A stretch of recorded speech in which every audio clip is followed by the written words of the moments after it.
bro, you a dog. You in my top 3. I don't want to tell you my top 3, but top 3. You talking about that, don't like, start you this. in my top 3 Players? receivers. Oh.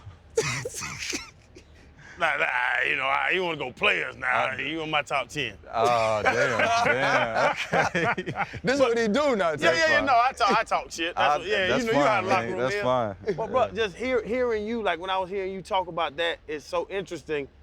Is there a threshold? Like, did you know you was out of that funk? Because we talked to T. Higgins. Yeah. And he was talking about the mental stuff. You know what I'm saying? That it was a time where he had to deal with that stuff. Like, you're one of the best receivers in the world. He's the best receiver in the world. Yeah, you was about to say it, and then you switched it up because he had to stick with it. I guess good. Go ahead.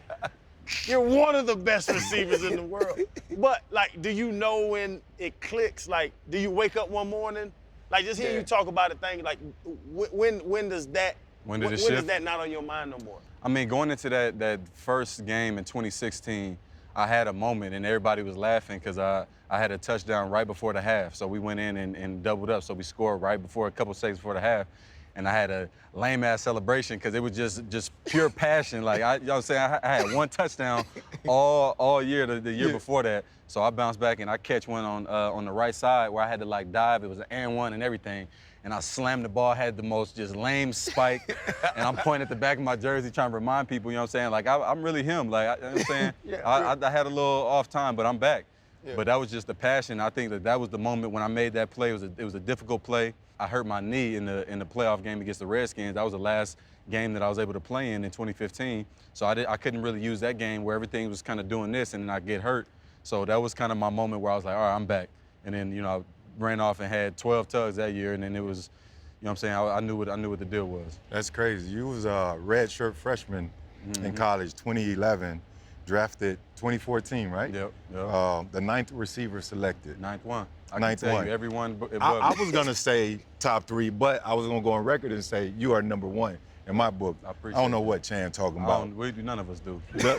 Being the 9th receiver selected, is that an extra sense of motivation? Has that been extra sense of motivation for you? It was early, but I'm telling you at this point, like, all my motivation comes from within. Like, you know, it's nothing that Chan could say, you know what I'm saying? It's nothing that, I mean, it's a couple people, I don't even want to put their name out there. I don't even want to give them that juice. But it's, you know, it's listen, this and that. People say what they say. But at this point, that stuff don't even fire me up no more. Like, it's all about me. I don't really care about the, you know, the lists and all of that. Like ranking people. Like, I didn't know if y'all was gonna have me rank receivers today. But if I was to rank them, then I wouldn't even put me in there because at this point, you know, and this is just pure confidence and believing in myself and knowing where I am in my game, you know, today.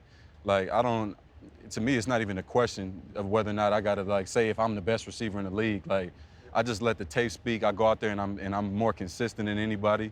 I'm more dialed in than anybody, and I don't let no big moments get past me, you know. And I know the type of player that I am and the way that I attack the game mentally now. So I could rank receivers and all of that, but I'll go ahead and, you know, put everybody else out there just so I get more names included because it's so many dudes, and it's damn near impossible to even make a top 5 today. I mean, it's because things change, but like I said, with the difference between I feel like myself and other people is that it haven't really changed for a while. Like, as far as, you know what I mean, people talking about, you know what I mean, over the course of however many years you want to say. But, you know, I'm real confident in myself and what I bring to the game. So at this point, that type of stuff, you know, the 9th receiver, I came in definitely with a chip on my shoulder because of stuff like that.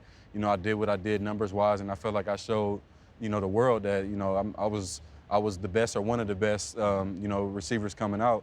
So to be drafted the 9th overall or 9th receiver overall, I thought that it was foolish. But, you know, at this point, that stuff don't. Control. Yeah, it don't really motivate me no more, though.